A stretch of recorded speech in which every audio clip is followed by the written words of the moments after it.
Hi everyone! Today I will be reading Nick Jr.'s The Backyardigans, Say Please, a book about manners. It is I, Princess Cleotasha of ancient Egypt, said Tasha.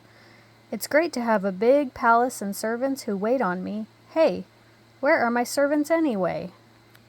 Princess Cleotasha clapped her hands. Servant Tyrone, Servant Pablo, Servant Austin, time to wait on me. The three loyal royal servants hurried over to her. I'm thirsty, she said. Bring me a glass of water. But there is no water, O princess, said Pablo. The Nile River has dried up. Well, fill it back up, said the princess. Only you can, O princess, said Austin. You must ask Sphinx Uniqua to tell you the secret of the Nile. Only then will the water return. But first you must bring her 3 presents. They are hidden all over Egypt, said Tyrone. And we'll help you find them, said Austin. Princess Cleotasha and her loyal royal servants set off to find the presents. There's just one thing about Princess Cleotasha, said Pablo. She never says please, whispered Tyrone.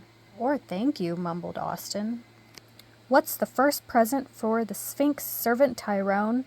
Asked Princess Cleotasha. It's called the Jewel of the Waters, answered Tyrone. It is found inside the hidden pyramid. They walked and finally stopped in the valley of the pyramids. Then they noticed servant Tyrone was leaning against something that they couldn't even see. It was the hidden pyramid. Swish! A door opened up. Princess Cleotasha made servant Tyrone go in first. Here it is, princess, he said, pointing to a gleaming jewel. I found it, the princess yelled, grabbing the huge jewel. The first present for the Sphinx. She handed it to Tyrone. It's heavy. You carry it, she ordered him. She never says please, he murmured to himself. Okay, what's the second present, servant Pablo? Asked the princess. It's the yellow lotus flower that grows on the cliffs of Karnak, said Pablo. Let's get going, she ordered, and don't forget my stuff. The 3 loyal royal servants sighed. Once again, she had forgotten to say please and thank you. After a long journey, they arrived at the cliffs of Karnak. How am I supposed to get all the way up there? Asked the princess. The stairs, O princess, Pablo explained. You go first, she ordered. Servant Pablo shook his head. Once again, she had not asked nicely. Up, up, up they climbed. At the top of the cliff was a beautiful meadow filled with colorful lotus flowers. Suddenly, servant Pablo spotted the only yellow flower and pointed to it. Oh, the yellow lotus flower! I found it, the princess cried. She plucked the flower and handed it to Pablo. You carry it. I have to walk down all those stairs. So do I, Pablo said quietly as he followed her down the stairs. Behold, I have found the second present for the Sphinx, announced the princess as she reached the bottom of the cliff. 2 presents down, 1 to go. Where to next? To get the 3rd present, we must travel to the secret oasis, said Austin. Remind me, what's an oasis? Asked the princess.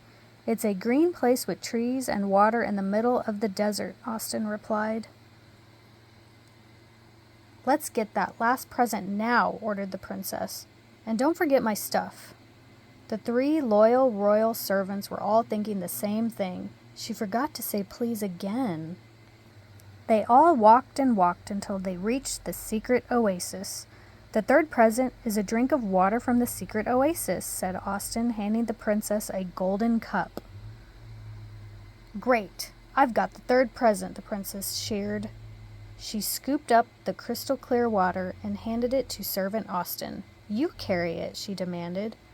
Now that I have all 3 presents, it's time to go talk to that Sphinx. Let's go, my loyal royal servants, to Sphinx Uniqua. They traveled through the desert along the dried-up banks of the Nile. At last, they saw Sphinx Uniqua. Greetings, Sphinx Uniqua, said the princess. I am the royal princess Cleotasha, and I have brought you 3 presents.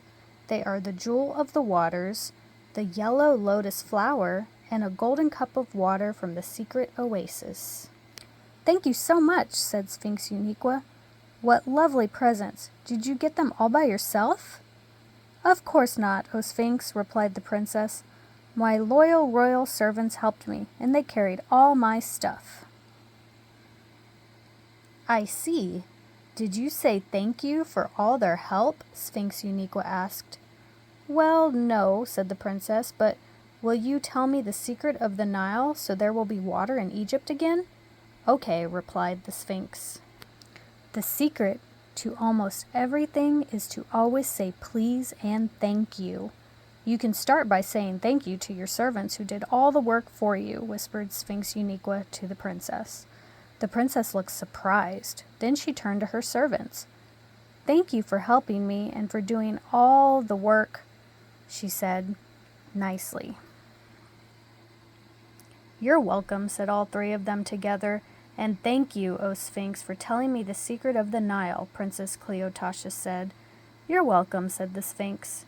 And just like that, the Nile River began filling back up with water. Everyone cheered. "And now, won't you all please join me for a snack?" Tasha asked them politely. "Thank you, we'd love to," said everyone else. And they all went back to Tasha's house for a snack. The end.